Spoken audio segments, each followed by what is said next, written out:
just a couple of things from yesterday I wanted to mention. Térjünk vissza a tegnapi anyagra, amivel kapcsolatban egy-két dolgot még szeretnék megemlíteni. One thing in James chapter 2 that I failed to mention, but I think is important. Egy dolgot tegnap nem mondtam a Jakab 2-ből, pedig fontos. I think James chapter 2 is a very important chapter. Ugye maga az egész második fejezet nagyon fontos. Because sometimes if you're witnessing to someone, mert van az úgy, hogy az ember, amikor Istenről beszél embereknek, and you go through the Bible to show them that justification is by faith alone. Akkor akár végigmehet az egész igén, vagy legalábbis részein, hogy megmutassa, hogy az Isten előtti megigazulás csak hitből lehetséges. And then you convince them from the Bible that forgiveness is a free gift. És ezáltal meg tudod te is, meg én is mutatni az illetőnek, hogy a megbocsájtás Istennek az ingyenes ajándéka. But then if they have a little knowledge of the Bible, de hogyha az illető, akivel beszélgetsz, egy kicsit is ismeri a Bibliát, they will say, akkor azt fogja mondani, but what about James chapter 2? hogy de akkor mi újság a Jakab második fejezetével? It seems sometimes like it's the last gasp. Gyakran úgy tűnik, hogy ez egy ilyen utolsó akadály, of a dying man. Hogy egy utolsó szalmaszál, amiben bele tud kapaszkodni valaki. Because the natural man does not want to give up the idea mármint az embernek az ótermészete azért, mert az egyszerűen annyira ragaszkodik az elmélethez, that he can't do something, hogy ő képes, meg tudja csinálni magától. Or that he must do something. Vagy hogy neki kell valamit teljesítenie. And it's hard for the natural man to accept the idea of a free gift. És nekünk természetünknél fogva nagyon nehéz megérteni, vagy elfogadni ezt az egész koncepciót, hogy ez Istennek az ingyenes ajándéka. So I've heard this objection before when you present the gospel. Tehát lehet, hogy már hallottad ezt a közbevetést, amikor az evangéliumról beszéltél. And they get to the point where they'll say, okay, I guess that's right. Maybe it's a free gift, but what about James chapter 2? És lehet, hogy találkoztál már ezzel a helyzettel, hogy elmondtad, kibontottad, hogy az üdvösség kegyelemből van, ajándékként hitáltal, megigazulásos hitáltal, és akkor jött ez az utolsó mencsvár a másik oldalról, hogy de akkor mi van a Jakab második fejezetével, azt hova tudjuk tenni? So I think it's important to be able to understand and explain that passage. Ezért is fontos, hogy értsük is, hogy miről van szó, meg aztán el is tudjuk magyarázni. Then with regard to Romans chapter 4, és a Róma 4. fejezetét illetően, I think again we talked about the contrast between Abraham justified by works. Beszéltünk arról, hogy Ábrahám cselekedetekből igazult meg. Remember it says, what then shall we say that Abraham our forefather according to the flesh has found? A Róma 4:1-ben beszéltük meg ezt. So if Abraham was justified by works, he has something to boast about, but not before God. Ami pontosan azt mondja, hogy mit mondjuk tehát, mit ért el Ábrahám, ami test szerint ősatyánk a saját erejéből. Ha ugyanis Ábrahám cselekedetekből igazult meg, akkor van mivel dicsekednie, de nem Isten előtt. Ez volt a Róma 4:1-2. For what does the scripture say? Azért, mert mit mond a Szentírás? Abraham believed God and it was reckoned to him as righteousness. Egyrészt ugye nagyon egyértelműen mondja, hogy Ábrahám hitt Istennek, és ezért Isten igaznak fogadta előtt. Now to the one who works, his wage is not reckoned as a favor, but as what is due. És a 4:4 pedig erről ugyanazt mondja, hogy aki fáradozik, annak a bért nem kegyelemből számítják, hanem azért, mert tartoznak vele. But to the one who does not work, but believes in him who justifies the ungodly, his faith is reckoned as righteousness. Aki pedig nem fáradozik, hanem hisz abban, aki megigazítja az istentelent, annak a hite számít igazságnak. So you see in Romans 4, Paul is addressing that very subject, justification by faith alone. Tehát itt a Róma 4-ben Pál a hitből való megigazulással kapcsolatban mondja mindezt. And he says Abraham does not have anything to boast about before God. És arról beszél, hogy Ábrahámnak nincsen mivel dicsekednie Isten előtt. Because before God, how was he justified? Azért, mert Isten előtt hogyan válhatott ő elfogadott-e, megigazult-e? By faith. Az ő hite által, az ő hite miatt. And then in verse 4 he's very clear. És ez nagyon egyértelmű a 4. versből. Now to the one who works, his wage is not reckoned as a favor. Mert aki fáradozik, annak a bért nem kegyelemből számítják, but as what is due. hanem azért, mert tartoznak vele. But to the one who does not work, Aki pedig nem fáradozik, vagy nem dolgozik, but believes him who justifies the ungodly, hanem hisz abban, aki megigazítja az istentelent, his faith is reckoned as righteousness. annak a hite számít igazságnak. So again, I think that whole chapter, Romans 4, is very important to study in comparison to James 2. Nagyon fontos tehát a Róma 4, hogy mindig állítsuk a Jakab 2 mellé, és a kettőt együtt vagy párhuzamosan tanulmányozzuk. Because I think Paul does address the question, is a man justified by works? Mert Pál is foglalkozik ezzel a kérdéssel, hogy akkor mi, ami munkák, teljesítményünk, cselekedeteink miatt igazolunk meg Isten előtt? And in a sense, as James says, he is justified by works before men. És erről beszél Jakab is, csak hogy ő az emberek előtti megigazulásról. But he is absolutely not justified by works. Azért, mert az ember Isten előtt abszolút nem a cselekedetei alapján válik elfogadhatóvá. Okay, now let's go to James chapter 3. Jó, akkor most térjünk vissza a Jakab levél 3. fejezetéhez. Okay, Warren Wiersbe, a great commentator in the Bible, Warren Wiersbe, aki egy nagyszerű kommentátora a Bibliának, magyarázója, I think he entitles this chapter The Biggest Little Troublemaker in the World. ezt úgy hívja, ezt a fejezetet, hogy a legnagyobb kisbajkeverő az egész Bibliában. Again, the biggest little troublemaker in the world. Sőt, a legnagyobb kisbajkeverő az egész világon. Now remember back in James chapter 1, he said, let everyone be quick to hear, Az első fejezetben mondta az Jakab, hogy mindenki legyen gyors a hallásra, slow to speak, de lassú a beszédre, and slow to anger. és lassú a haragra. And so now he's going to talk about being slow to speak. És most jön az a rész kifejtve, hogy mit is jelent, hogy lassú a beszédre, késedelmes a beszédre. And he's going to talk about the perfect man. És a tökéletes emberről fog beszélni Jakab. Is there such a thing as a perfect man? Létezik ilyen, hogy a tökéletes ember? When he says perfect, he doesn't mean absolutely perfect.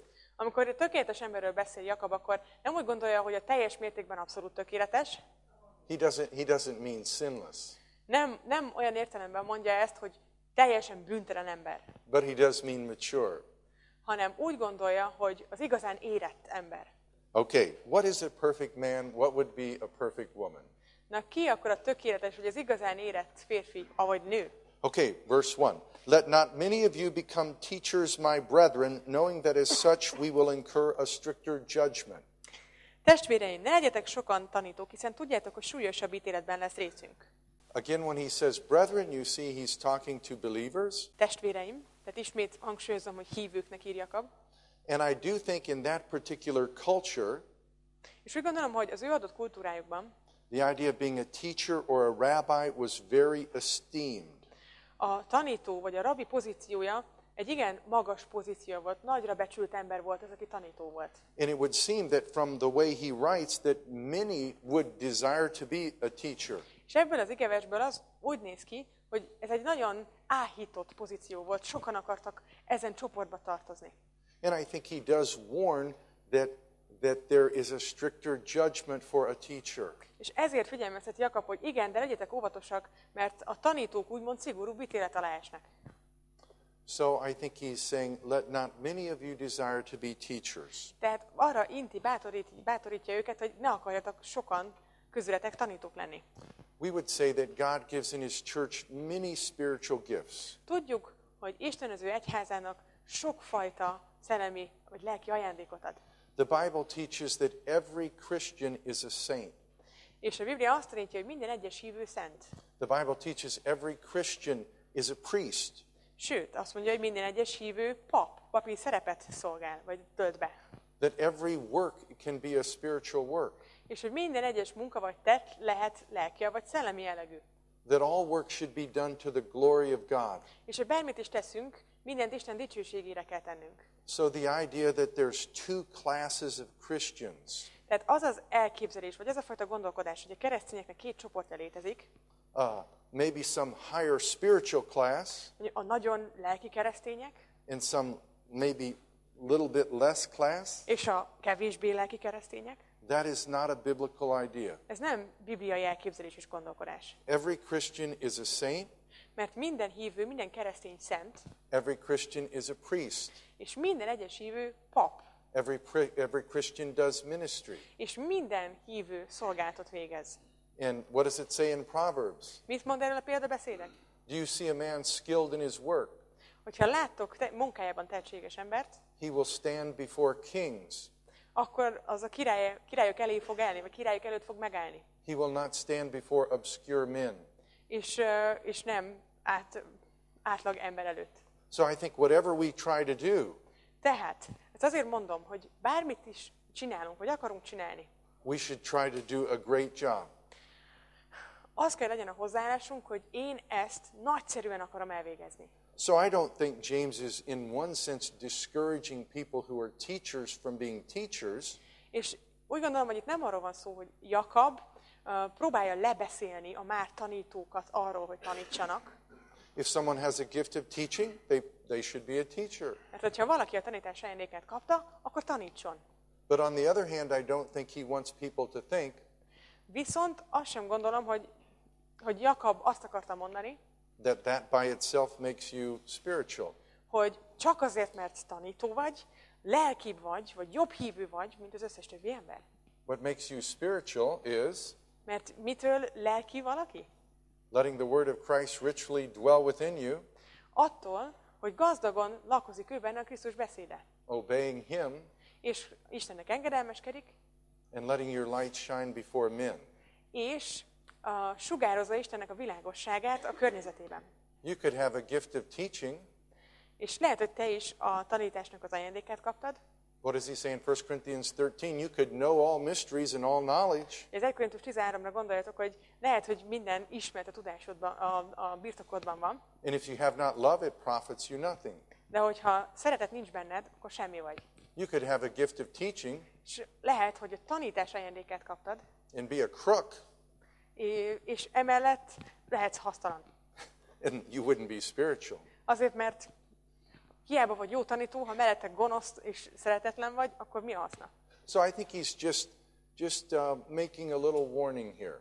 Úgyhogy itt Jakab figyelmeztet, And he's saying if you become a teacher, és azt mondja, hogy ha tanító vagy tanítóvá váltál, because you will incur then a stricter judgment. akkor tudjad, hogy egy fokkal szigorúbb ítélet alá fogsz esni. So I don't think it's a discouragement to be a teacher, Itt nem arról van szó tehát, hogy Jakab le akarja beszélni az embereket a tanításról, but it is a warning. de figyelmezteti őket. And I think we would also say És szerintem azt is mondhatnánk, that people should exercise whatever their respective gifts are, hogy mindnyájunknak feladata ajándékainkat gyakorolni, használni, and the church is a body. mivel a gyülekezet, vagy az egyház Krisztusnak a teste, And it needs the contributions of all the different parts. amelyben a test részek, a tagok együtt dolgoznak. And so whatever your gifts are, És te akármilyen részt kaptál ebből, akármilyen ajándékod van, and whatever your works are, és akármilyen feladatokat bízott rád az Úr, can be spiritual. lehet az is lelki, az Úrért való. Now in verse 2 he says, "For we all stumble in many ways. If anyone does not stumble in what he says, he is a perfect man, able to bridle the whole body as well." Mert sokat vétkezünk mindnyájan, de ha valaki beszédében nem vétkezik, az tökéletes ember, meg tudja fékezni az egész testét, mondja a második vers. So in verses 2 through 4, he says the tongue controls the whole body. És a 2-től 4-ig arról beszél, hogy gyakorlatilag a nyelv irányítja az egész testet. And he gives us several illustrations. És akkor ezt illusztrálja is. To begin with, he talks about a horse. Először is beszél a lóról. Now, if we put bits into the horses' mouths so that they will obey us, we direct their entire body as well. Ha a lovak szájába zablát vetünk, hogy engedelmeskedjen nekünk, egész testünket irányíthatjuk vele. Now, I don't know that much about horses. Még nem értek annyira nagyon a lovakhoz. Is there anybody here that knows a lot about horses? Van itt valaki, aki ért a lovakhoz? Good. Well, I am told, though, that in English anyway, if a horse is very obedient, they say the horse is meek. Én úgy tudom, hogy legalábbis angol nyelvterületen, hogyha a ló engedelmes, jól meg van nevelve, akkor azt mondják rá, hogy szelíd. Now, think about that. This mighty animal, Most képzeljétek el ezt az elég nagy termetű állatot. this powerful animal, Igen, nagy ereje van, and yet he's called meek. és mégis a szelíd szóval illetik. Why would they say he's meek? Miért mondják rá? Because he is responsive and obedient to the master. Azért, mert engedelmes az irányítójának, és enged a mesterének. Ugye arra megy, amerre az akarja, hogy menjen. So it says the bit in the horse's mouth Tehát a zabla, ami ott van a szájában, controls the whole horse. az a pici dolog az egész nagy állatot irányítja. And we might say in a similar way, then our tongue controls our whole body. És ehhez hasonlóan minket is így a nyelvünk irányít. Verse 4, look at the ships, though they are great and are driven by strong winds, are still directed by a very small rudder wherever the inclination of the pilot desires. Íme a hajókat, bármilyen nagyok és bármilyen erős szelek hajtják is őket, egy egész kis kormányrúddal oda lehet irányítani, ahova a kormányos akarja. So he also now refers to something else, a ship.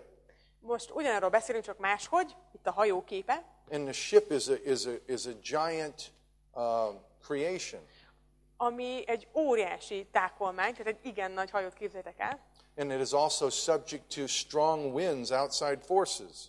Ami ellen tud állni az erős szeleknek és a tenger csapásainak. But still, the ship is directed by proportionately a very small part. És az a nagyon nagy hajó egy egészen pici dolog által irányított, hogy a kormánylapát dönti el, hogy merre megy. So his point is that the tongue, though it is a small part of the body, ugyanígy a nyelvünk is egy egészen pici része a testünknek, it controls the whole body. mégis az egész testet irányítja. So also the tongue is a small part of the body, and yet it boasts of great things. Ugyanígy a nyelv is milyen kicsi testrész, mégis nagy dolgokkal kérkedik. See how great a forest is set afire or aflame by such a small fire.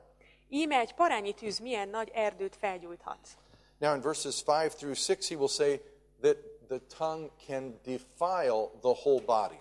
Az 5-6. vers arról beszél, hogy a nyelv az egész testet rossz irányba tudja vinni, vagy be tudja szennyezni, más szóval. And the tongue is a fire, the very world of iniquity. The tongue is set among our members as that which defiles the entire body and sets on fire the course of our life and is set on fire by hell itself. A nyelv is tűz, a gonoszság egész világa. Olyan a nyelv tagjaink között, hogy egész testünket beszennyezi, és lángba borítja egész életünket, miközben maga is lángba borul a gyána tüzétől. So just like the tongue can direct our whole body, Tehát úgy, ahogy a nyelvünk tudja irányítani az egész testünket, the tongue can defile our whole body. ugyanúgy be is tudja szennyezni azt. And when he says it's set on fire by hell, És azt mondja, hogy maga is lángba borul a gyána tüzétől, that may perhaps mean that the devil seeks to influence through the use of our tongue. ez valószínűleg azt jelenti, hogy az ellenség vagy az ördög arra törekszik, hogy a te beszédedre a nyelveden keresztül legyen rád hatással. Or somehow or other that hell is a place of destruction.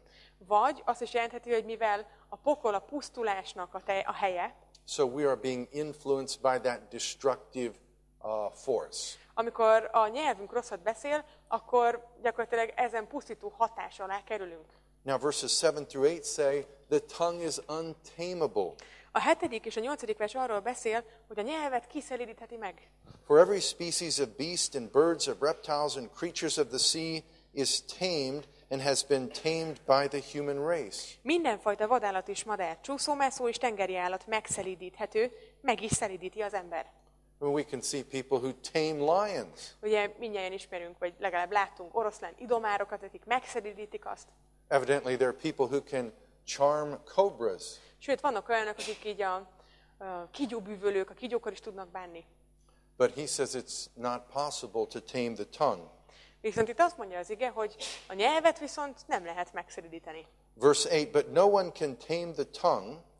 A nyelvet azonban az emberek közül senki nem tudja megszelídíteni. It is a restless evil and full of deadly poison. Fékezhetetlenül gonosz az, telve halálos méreggel. Now we can say no one can tame the tongue. Tehát senki nem tudja megszelídíteni a nyelvet. But it says a man is perfect if he can bridle or control his tongue. De mégis azzal kezd, hogyha valaki, hogy a nyelvén uralkodni tud, az már tökéletes. So possibly what he means is that God can control our tongue. Ezért aztán nem hiába mondja, hogy a nyelvet azonban az emberek közül senki nem tudja megszeríteni, mert hogy Isten meg tudja. But probably we in our own strength cannot. De mi a saját erőnkből erre nem vagyunk képesek. Think of verses like the fruit of the Spirit. Gondoljatok azokra az igeversekre, amelyek a lélek, vagy a szellem gyümölcséről beszélnek. The fruit of the Spirit is love, joy, peace, patience, kindness, goodness, faithfulness, gentleness, self-control. Ugye ez a 7 dolog, amit felsorol, a kedvesség, türelem, jóság, szelídség, és így tovább, nem tudom felsorolni mind a 7 fejből. So I think a person controlled by the Spirit can have a controlled tongue. Tehát, hogy valakiben Istennek a lelke termi a gyümölcsét, akkor ott lesz a szelídség is közötte, és ez a nyelven is meg fog látszani. But I think what James is saying is very powerful. De amiről itt beszél meg, ahogyan mondja azt Jakab, azért az erős. He's saying if you want to be spiritual, Azt mondja, hogy ha te lelki szeretnél lenni, Isten szerinti szeretnél lenni, then watch what you say. akkor nagyon vigyázz arra, hogy mit beszélsz.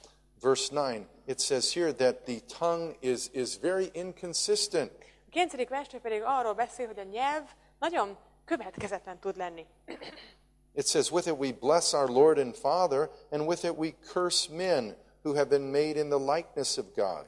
Ezzel áldjuk az Urat és Atyát, és ezzel átkozzuk az Isten hasonlatosságára teremtett embereket. From the same mouth come both blessing and cursing. Ugyanabból a szájból jön ki az áldás és az átok. My brethren, these things ought not to be this way. Testvéreim, nem kellene ennek így lennie. Think about an example at the dinner table. Mondjunk egy példát erre, ott ülünk a vacsoraasztalnál. I bet this has never happened to anybody here. Biztos vagyok benne, hogy ez a kitalált történet soha nem történik meg ilyen veletek a valóságban. Let's say you or your mother has fixed a nice meal. Tegyük fel, hogy édesanyáddal együtt előkészítettetek valami csodás vacsorát. And you thank God for the food. És megáldjátok az ételt, megköszönitek Istennek. And then once you start to eat the food, És amikor elkezdetek enni, you say, oh, I don't like that. akkor azt mondod, hogy hú, hát ez nem jó. Well, that wasn't very good. Vagy hát ez nem ízlet. In other words, on the one hand, you blessed it here, És ha megnézitek, így az történt, hogy megáldottad és hálát adtál érte, and then you're complaining now. és aztán egy kicsivel később meg elkezdett szidni, meg panaszkodni felőle. He says if you talk about God and bless Him, Azt mondja itt az ige, hogy azzal a szájjal, amivel Isteni dicséred és neki adsz hálát, and then you curse men made in His image, és aztán ugyanazzal később az embereket szidod, akit ő teremtett a saját képmására, isn't that inconsistent? az eléggé szemben áll egymással, következetlen. He says, does a fountain send out from the same opening both fresh and bitter water? Vajon a forrás ugyanabból a nyílásból árasztja édes és a keserű vizet? Can a fig tree, my brethren, produce olives, or a vine produce figs? Avagy teremhetett testvéreim a füge olajbogyót és a szőlő fügét? Nor can salt water produce fresh. Sós forrás sem adhat édes vizet. So what he's saying here is you should be consistent. Mit mond ez a Jakab? Azzal, hogy legyetek következetesek a beszédetekben. Now there are several passages in Proverbs that relate to the tongue.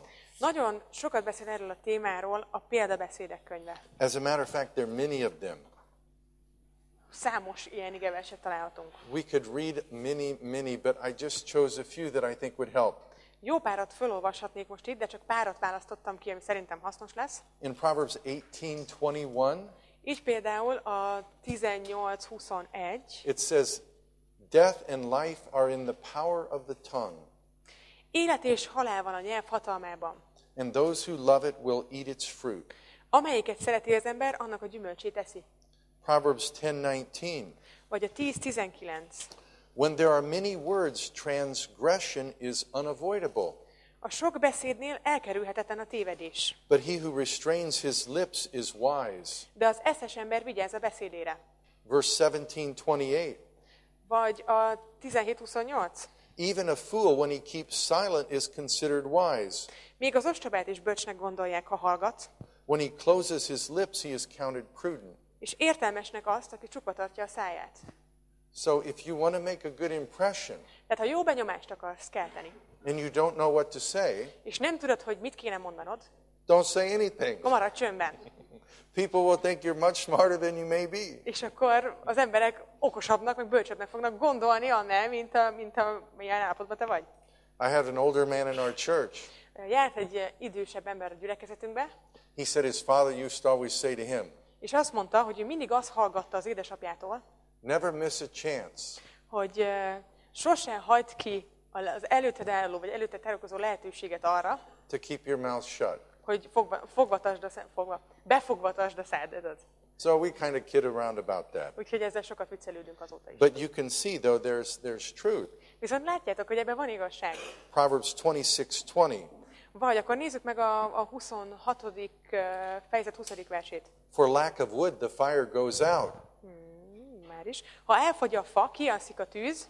And where there is no whisperer, contention quiets down. Ha nincs rágalmazó, megszűnik a viszály. Proverbs 10:11. Vagy 10:11.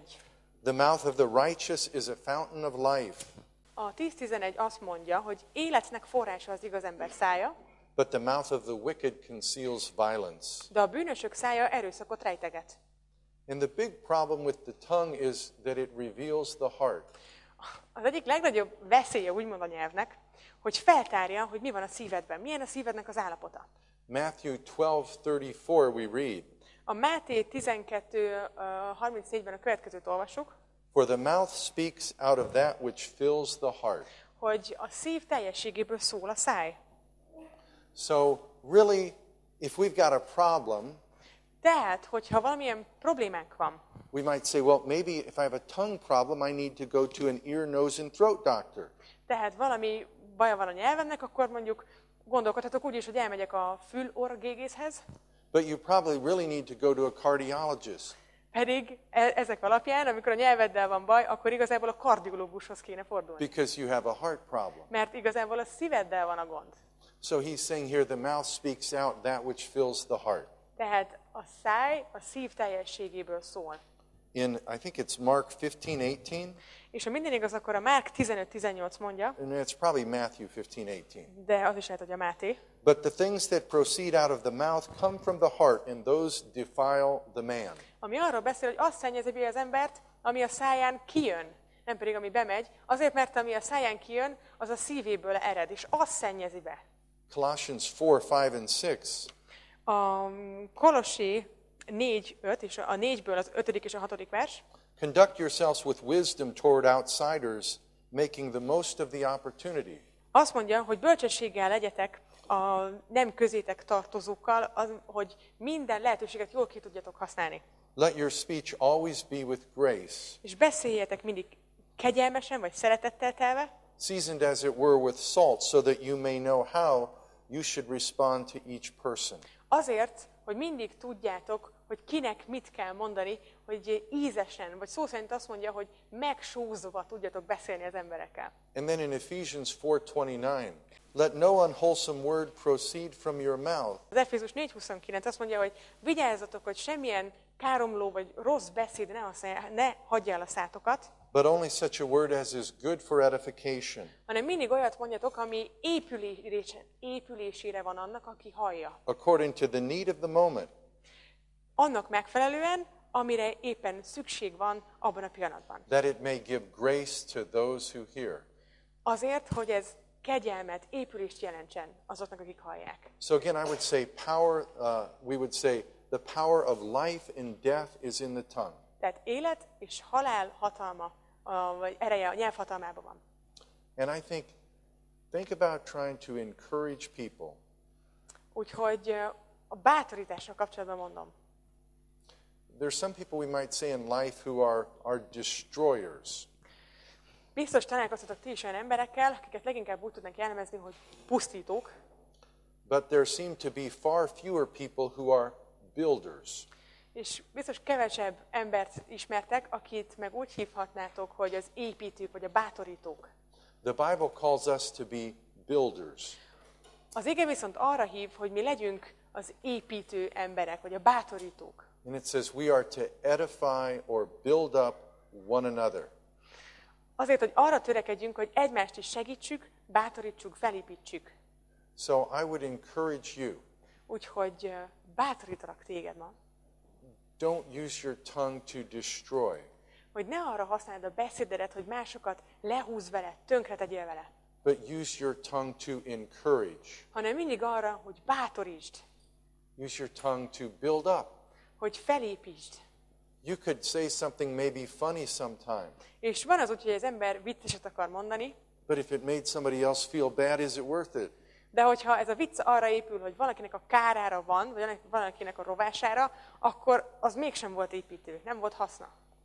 The great men in the Bible were generally builders. A Bibliának a legnagyobb emberei karakterei mind építő emberek voltak, bátorító emberek. Now there was really only one outstanding man that I think of. De mégis most egy embert szeretnék külön megnevezni. That it was a destroyer. Aki ezzel szemben, vagy a bátorítókkal szemben, a pusztításnak, a rombolásnak az embere volt. And that was Samson.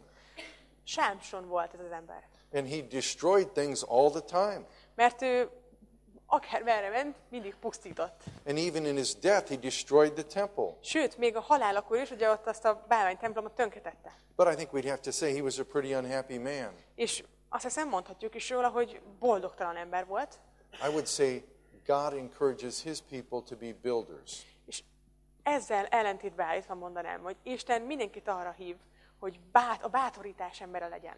So be careful with your tongue. Úgyhogy vigyázzatok, hogy mit beszéltek, figyeljetek a nyelvetekre. I think isn't there a nursery rhyme of be careful little children what you say? Ha minden igaz, van erről egy versike a gyerekeknek, hogy gyerekek, vigyázzatok, mit beszéltek, Because the Father up above mert a mennyei Atya is looking down, how's that go? Looking down in love. a szeretettel nézze ránk, So be careful little children what you say. úgyhogy vigyázzatok gyermekek, hogy mit beszéltek. Ez most nem Good annyira advice for old people like me too. ezt még én is emlékszem rá, pedig nem vagyok annyira fiatal, ugye magyarul nem nagyon volt benne rím. Let's go to verse 13. Jó, térjünk vissza a Jakab levélhez, 13. vers. The next paragraph deals with show wisdom by goodness and gentleness. A következő szakasz arról beszél, hogy mutasd meg a te bölcsességedet a kedvességeddel és a kedvességeddel. Notice how he uses the word show again. És megint, látjátok, arról beszél Jakab, hogy mutasd meg. Remember back in chapter 2 and verse 18. Ha emlékeztek a 18. versre, a második fejezetben?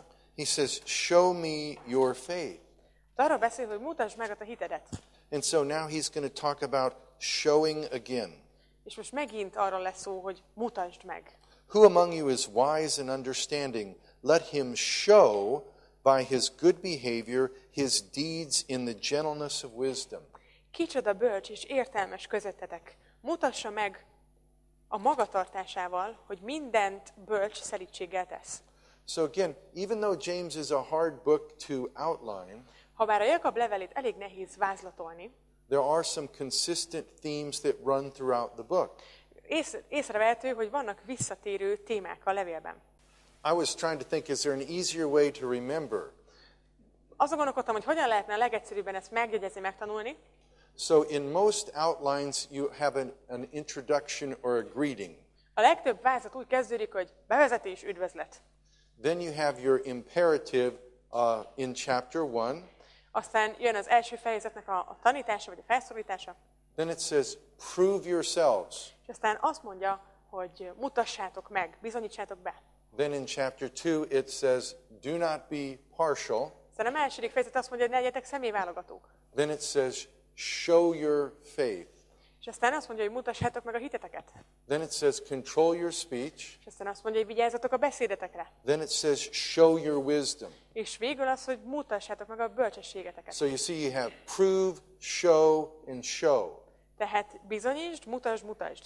And that's almost the same thing, almost like 3 shows in a row. És az, hogy bizonyítsd, az majdnem ugyanaz, hogy mutasd meg. Tehát próbáljátok meg úgy megnézni a szerkezetet, hogy 3 ilyen mutasd meg felszólítás köré csoportosul. So that might be helpful as you try to remember that. Remélem, hogy ezzel segítek a megjegyzésben, az emlékezésben. And I think you can see that James has this theme of showing the reality of your faith. És erről szól Jakab végig, hogy mutassátok meg a ti hiteteket, úgymond a valóságban. And here in this next paragraph 3:13 through 18, És hogy most itt tartunk a 13-tól 18-ig tartó részben, a 3. fejezetben. and he talks about deeds. Most a cselekedetekről, tettekről fog beszélni Jakab. Well, deeds, that's the same word as works in chapter 2. És az, hogy tett, az ugyanaz, mint a cselekedet, csak a második fejezet inkább cselekedetként fogalmazta meg. James is like the book of Proverbs in many ways. Azt is mondtam, hogy a Jakab levél sokszor összecseng a példabeszédekkel, It's what we call wisdom literature. amit úgy is hívunk, hogy bölcsességi irodalom. And so he's just challenging them to prove it, to show it, to show it. És ezért bátorítja, kihívást intéz a címzettek felé, hogy mutassátok meg, bizonyítsátok, mutassátok meg. Okay, so what does he say? Who among you is wise and understanding? Let him show it by his good behavior, or let him show by his good behavior his deeds in the gentleness of wisdom. Kicsoda bölcs és értelmes közöttetek. Mutassa meg a magatartásával, hogy mindent bölcs szerítséggel tesz. So he says that if you're wise, Tehát, hogyha bölcs vagy, it affects your life. az meg fog látszódni az életeden. See, James comes at it from a Hebrew mindset. Jakab zsidó módon gondolkodik, olyan háttérből jön. In English, or perhaps in America, in the United States of America, we might try to measure a person's intelligence or wisdom by maybe an SAT score or an ACT score or an IQ. Mi Amerikában leginkább úgy szoktuk felmérni az embernek az értékét, vagy úgy döntjük el, hogy mennyit ér, hogy milyen az intelligenciája, mekkora a tudása, ilyen-olyan tesztet lefuttatunk vele, vagy például erre találták fel az IQ-tesztet is. But those types of score just measure a very narrow aspect of intellectual knowledge. Ezek a tesztek azonban az intellektuális tudásnak viszonylag kis szeletét mérik fel. James is more concerned about how you live your life. Ezzel szemben Jakabot az érdekli, hogy az életedet hogyan éled a gyakorlatban. And frankly, I've seen people who have high intellect És történt olyan, hogy láttam nagyon intelligens embereket, who may not be very successful in life. nem annyira jól teljesíteni az életben. Tehát magában a hétköznapi életben nem voltak sikeresek, hiába voltak intelligensek. The word wise or wisdom comes from a Hebrew word that has the idea of meaning to be skilled. A bölcs és bölcsesség szónak az eredeti héber kifejezése abból a szóból ered, ami azt jelenti, hogy képesség vagy tehetség. Do you remember when they were building the tabernacle and they had skilled workers? Emlékeztek, amikor elkezdték összerakni a Szent Sátrat, akkor azt mondja az ige, hogy jöttek az ilyen-olyan kézművesek és a tehetséges emberek, akik értettek a munkához, ami kellett hozzá. That's the word for wise. Ott is ezt a szót használja, hogy erre jól képes emberek, tehetséges emberek. Ebből ered a bölcsesség szó. So when he uses the word wise in this context, És amikor ebből a szövegkörnyezetben találkozunk a bölcsesség szóval, he's using it as a noun, not as an adjective. itt már főnévként használja, nem melléknévként, He's referring to wisdom. és ugye ezért azt jelenti, hogy bölcsesség, But what are you skilled in doing? akkor ha visszagondolunk a szó eredetére, jöhet a kérdés, hogy bölcsesség, tehát a mire való képesség, a mire való tehetség? We'd say the biblical idea of wisdom is to be skilled in living. A bibliai értelemben a bölcsesség tehát azt jelenti, hogy az életre való jó képesség, vagy az életben való tehetség. Now, Word of Life used to have a motto. Az Élszavának régebben volt egy olyan mottója, We will not teach your child how to make a living, mert itt nem azt tanítjuk meg, hogy hogyan élj meg az életben, but we will teach your child how to live. hanem hogy hogyan élj az életben. Ez most magyarul nem jött ki. Tehát, hogy hogyan boldogulj az életben, mint pénz meg anyagiak, hanem hogy hogyan éld meg azt okosan. Ez a kettősség benne. I mean, you might go to some place and learn how to make a living. Azért, mert elmész minden más iskolába, ott arra fognak tanítani, hogy ugye hogyan boldogulj, itt amely pénzügyileg, karrierben, But not know how to live.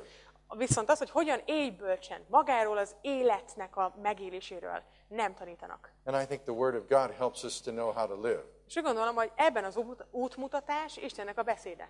It says, for all scripture is inspired by God Azért, mert az egész írás Istentől ihletett. and profitable for reproof, for correction, És hasznos a helyreigazításra, a tanításra, for doctrine, a tanításra, for training in righteousness, a nevelésre, az igazságosságra való nevelésre. that the man of God may be adequate, Hogy az Isten embere minden szempontból felkészült legyen. equipped for every good work. Minden jó cselekedetre alkalmas. So he's saying, be wise Tehát Jakab azt mondja, hogy legyetek bölcsek, and show your wisdom és mutassátok meg a bölcsességeteket in your good behavior, a viselkedésetekben. in the gentleness of wisdom. A szelíd bölcsességgel tegyetek mindent. And again, the word gentleness is the same word as meekness. A szelídségről már beszéltünk korábban. A racehorse could be meek. versenyló is lehet szelíd, as long as it's being controlled by the master. amíg enged a gazdájának. You can be strong, Te is lehetsz erős, but you can still be gentle és amellett szelíd is, if we're controlled by the master. hogyha engedsz a gazdádnak, úgymond a mesternek. He says, but if you have bitter jealousy and selfish ambition in your heart, do not be arrogant and so lie against the truth. Ha pedig keserű irigység és viszálykodás van a szívetekben, ne kérkedjetek és ne hazudjatok az igazsággal szemben. So here he's introducing part of the problem in behavior. Itt Jakab elkezd beszélni a problémának az egyik részéről, ami a viselkedésben jelenik meg. Is bitter jealousy and selfish ambition. Keserű irigység és viszálykodás. And we as Christians, we're not competing with one another. Mi keresztények ne versenyezünk egymással. We're on the same team. Mi egy csapatban vagyunk, nem ellenségek vagyunk, nem konkurencia. I think sometimes we have a small view of God. Gyakran úgy gondolom, hogy túl kicsiként látjuk Istent. We might think that God has only 10 blessings in the world. És úgy gondolunk rá, hogy hát Istennek van összesen 10 áldása, And if my neighbor gets one, there's only 9 left for me. és ha az én testvérem megkapott egyet, jaj, akkor már nekem már csak az a 9 jut, tehát nekem már egyel kevesebb lehet. And if my neighbor on the other side gets one, there's only 8 left. És ha egy másik is testvérem is kap egyet, jaj, akkor már csak 8 van. And if there's 79 people in the room, kind of like musical chairs, I'm going to be left out. És hogyha van 79 ember a teremben, akkor úgy gondolkodunk erről, hogy versenyfutás van Istennek az áldásaért, és csak az első 10 ember fogja megkapni, és akkor jön a lögdösödés. But God is infinite. De Isten végtelen. He has more blessings than you can imagine. Sokkal több áldása van annál, mint amit csak elképzelni tudnátok. I remember one time I had a friend, Emlékszem, volt egy barátom, and he took a nice trip. és elment egy jó kis túrára, vagy kirándulásra. And I thought to myself, Én meg azt gondoltam, why didn't I get to go on a trip like ez that? nem igazság, én miért nem megyek, vagy miért nem nekem jutott ez a lehetőség. But is that the only trip in the world? De hát ez az egyetlen egy ilyen túra, vagy kirándulás volt valaha? Does God have other trips? Vagy esetleg Istennek hatalmában el egy másikat is előkészíteni nekem? Sure, so why am I mad because he gets a trip? Tehát én miért vagyok ideges, vagy úgymond keserű, azért, mert valaki másnak jó is, mert ő kapta most ezt az áldást. It's just a small view of God. Azért, mert nem látom elég nagynak Istent.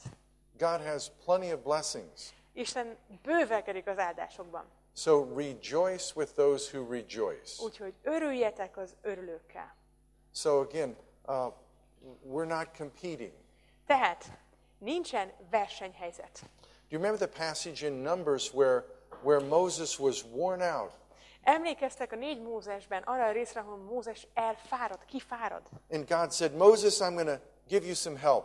És azt mondja Isten, hogy Mózes adott neked segítséget. And God took of the spirit of Moses and put it on 70 elders. És akkor az Úr ad az ő szelleméből a 70 vezetőnek is a nép közül. And 2 of them prophesied in the town, and Joshua was upset. És ketten a 70 ember közül ott profétálnak a táborban, és ez a Józsué felhúzza magát, But Moses said to him, és Mózes azt mondja neki, are you jealous for my sake? hogy értem vagy féltékeny? Would that all the Lord's people were prophets, Pedig én azt kívánom, hogy bárcsak az egész nép proféta lenne, that the Lord would put his spirit upon them.